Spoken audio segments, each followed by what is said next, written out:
दुनिया के 20 सबसे प्रदूषित शहरों में 13 भारत के। मेघालय का बर्नीहाट टॉप पर। दिल्ली सबसे पोल्यूटेड कैपिटल। न्यूजीलैंड ऑस्ट्रेलिया समेत 14 देश सबसे साफ। जी हां दोस्तों, दुनिया के 20 सबसे प्रदूषित शहरों में 13 तो सिर्फ भारत के ही हैं। मेघालय का बर्नीहाट शीर्ष पर है। वहीं दिल्ली सबसे प्रदूषित कैपिटल की कैटेगरी में टॉप पर है। Swiss air quality technology company IQ air की 2024 की रिपोर्ट में यह जानकारी सामने आई है। दरअसल दोस्तों, रिपोर्ट में भारत को दुनिया के सबसे प्रदूषित देशों में 5वां स्थान दिया गया है। 2023 में हम तीसरे स्थान पर थे, यानी कि पहले से 2 स्थान नीचे आए हैं। मतलब भारत में पहले से प्रदूषण को लेकर कुछ सुधार हुआ है। रिपोर्ट में कहा गया है कि 2024 में भारत में PM 2.5 के स्तर में 7% की गिरावट देखी गई है। दोस्तों, बात करें कि भारत के कौन कौन से शहर हैं जो कि टॉप 10 की लिस्ट में है, तो उनमें पहले नंबर पर बर्नीहाट है मेघालय का, दूसरे नंबर पर दिल्ली है, चौथे नंबर पर फरीदाबाद है, 5वें नंबर पर लोनी है, 6वें नंबर पर नई दिल्ली, 7वें नंबर पर गुरुग्राम, 8वें पर श्रीगंगानगर राजस्थान, 9वें पर ग्रेटर नोएडा यूपी, 10वें पर भिवानी राजस्थान, 11 पर है मुजफ्फरनगर यूपी और 12वें नंबर पर है हनुमानगढ़ राजस्थान। इसके अलावा यूपी का नोएडा शहर भी 13वें नंबर पर है, नोएडा यूपी का। यानी कि दोस्तों, दुनिया के 20 जो सबसे ज्यादा प्रदूषित शहर हैं, इनमें से 13 तो भारत के हैं, यानी कि आधे से ज्यादा शहर भारत के हैं टॉप 20 में जो कि प्रदूषित हैं। चलिए दोस्तों, जान लेते हैं अगली खबर। एक्टर आमिर खान ने छुए इंदौर के पहलवान के पैर, बोले आपसे मिलने पर एनर्जी आती है, फिल्म दंगल के लिए सिखाई थी कुश्ती। जी हां दोस्तों, फिल्म स्टार आमिर खान ने अर्जुन अवार्डी कृपाशंकर पटेल को देखते ही उनके पैर छुए। इंदौर के रहने वाले पटेल ने उन्हें रोका, पर वे नहीं माने। फिर गले लगाकर कहा कि आपसे मिलता हूं तो मुझे एनर्जी मिलती है। दरअसल दोस्तों, कृपाशंकर पटेल सोमवार को मुंबई में आमिर खान के घर पहुंचे थे। एक्टर ने रेलवे के सभी पहलवानों का अपने घर पहुंचने पर स्वागत और सम्मान किया। 2 घंटे तक चली इस मुलाकात में भारत की कुश्ती को लेकर कई पहलुओं पर चर्चा हुई। चलिए दोस्तों, जान लेते हैं अगली खबर। एक्ट्रेस रन्या राव के पति को कर्नाटक हाईकोर्ट से बड़ी राहत। कोर्ट ने गिरफ्तारी को लेकर दे दिए नए निर्देश। जी हां दोस्तों, दुबई से सोना तस्करी मामले में गिरफ्तार कन्नड़ एक्ट्रेस रन्या राव के पति जतिन हुक्केरी को कर्नाटक हाईकोर्ट से बड़ी राहत मिली है और DRI के अधिकारियों को निर्देश दिया है कि वह निर्देशों का पालन किए बिना कोई गिरफ्तारी न करें। जतिन हुक्केरी ने DRI अधिकारियों की गिरफ्तारी की आशंका के बाद कर्नाटक हाईकोर्ट का दरवाजा खटखटाया था। अदालत में हुक्केरी की ओर से पेश हुए वरिष्ठ अधिवक्ता प्रभुलिंग नवदगी ने तर्क दिया कि जतिन का अपनी पत्नी के खिलाफ आरोपों से कोई संबंध नहीं है और उन्होंने जांच में सहयोग किया है। चलिए दोस्तों, जान लेते हैं अगली खबर। राज्यसभा में खड़गे के ठोकेंगे वाले बयान पर हुआ हंगामा। डिप्टी चेयरमैन ने बोलने से रोका तो कहा क्या क्या ठोकना है, हम ठीक से ठोकेंगे।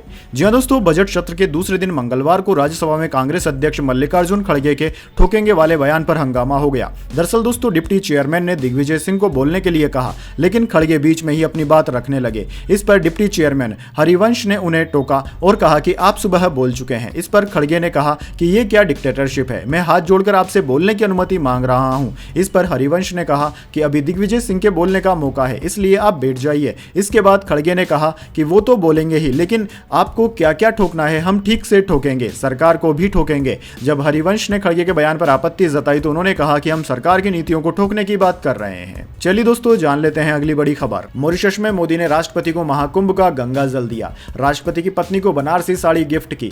कल राष्ट्रीय समारोह में चीफ गेस्ट बनेंगे।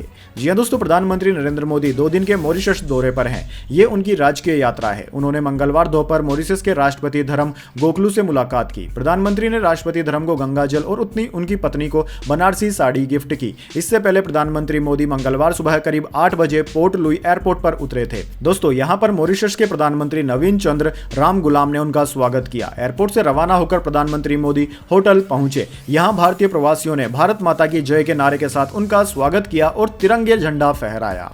चलिए दोस्तों, जान लेते हैं अगली बड़ी खबर। लखनऊ नगर निगम कार्यालय में फेंका कूड़ा, 3 घंटे से कर रहे हंगामा। कम सैलरी मिलने से नाराज हैं सफाई कर्मचारी। जी हां दोस्तों, लखनऊ नगर निगम जोन 5 के कार्यालय में सफाई कर्मचारियों ने कूड़ा फेंक दिया। वह झाड़ू लेकर कार्यालय के गेट के सामने बैठ गए, जमकर नारेबाजी की। कर्मचारियों का कहना है कि कूड़ा उठाने का काम लायन सफायर कंपनी के पास है। कंपनी ने कर्मचारियों के साथ जो एग्रीमेंट किया था उससे भी कम सैलरी दी जा रही है। चलिए दोस्तों, जान लेते हैं अगली खबर। पाकिस्तान में पैसेंजर ट्रेन हुई हाईजैक। बलूच आर्मी का दावा, 182 यात्री बंधक, 11 सैनिकों की हत्या, कहा एक्शन लिया तो बंधक मारे जाएंगे।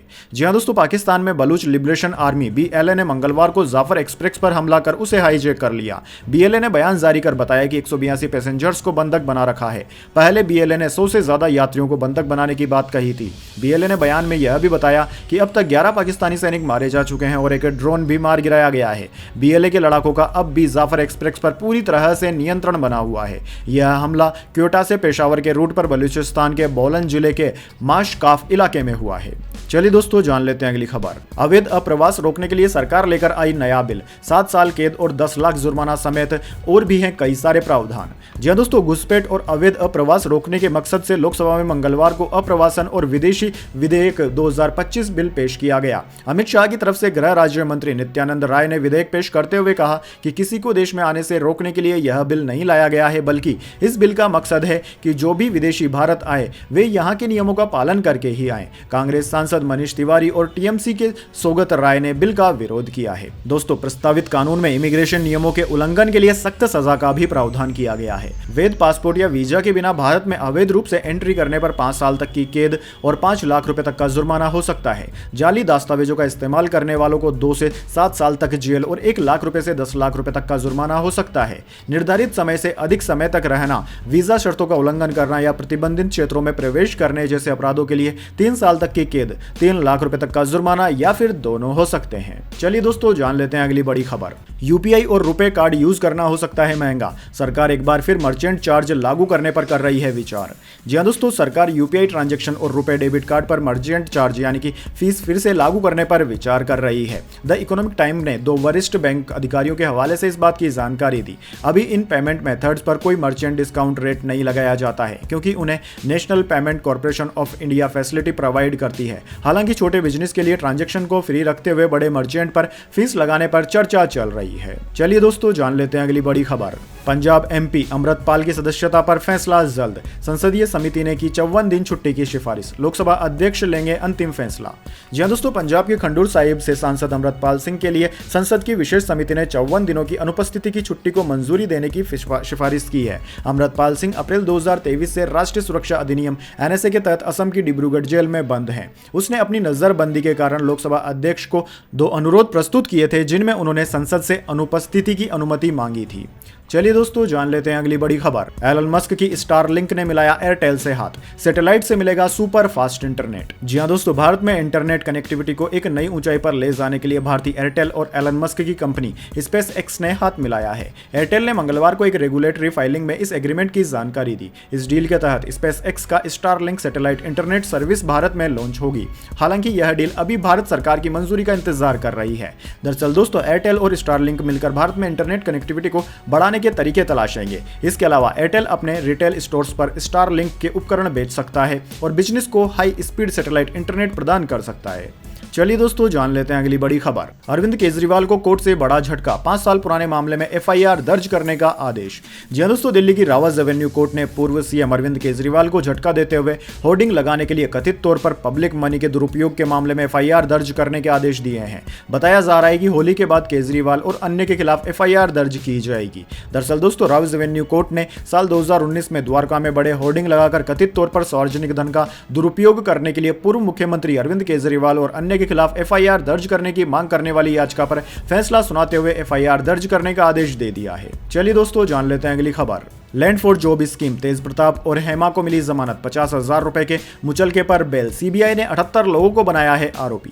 जी हां दोस्तों, लैंड फॉर जॉब केस में मंगलवार को दिल्ली की रावत एवेन्यू कोर्ट में सुनवाई हुई। अभी आरोपियों को कोर्ट से जमानत मिल गई है। कोर्ट ने 50,000 के मुचलके पर बेल दे दी। लालू प्रसाद यादव के बड़े बेटे तेज प्रताप यादव और बेटी हेमा यादव सुनवाई के दौरान कोर्ट पहुंचे थे। लैंड फॉर जॉब केस के वकील वरुण जैन ने बताया कि एक सिक्योरिटी और 50,000 मुचलके पर जमानत दी गई है। गवाहों से टेम्परिंग नहीं करना है, देश छोड़कर जाने से पहले कोर्ट को बताना होगा, इस कंडीशन पर बेल दी गई है। चलिए दोस्तों जान लेते हैं अगली खबर। रेड के बाद बोले बघेल, 33 लाख रुपए ले गई ईडी। मंतूराम केस की पेन ड्राइव, कुछ दस्तावेज भी साथ ले गई। कल कांग्रेस का प्रदेश भर में होगा प्रदर्शन। जी हां दोस्तों, सोमवार को छत्तीसगढ़ के पूर्व मुख्यमंत्री और एआईसीसी महासचिव भूपेश बघेल के घर पर ईडी ने छापेमारी कर दी। यह जांच करीब 10 घंटे तक चली। टीम के जाने के बाद भूपेश बघेल ने कहा कि 32-33 लाख रुपए और दस्तावेज टीम लेकर गई है। इसमें मंतूराम केस की पेन ड्राइव भी शामिल है। चलिए दोस्तों जान लेते हैं अगली खबर।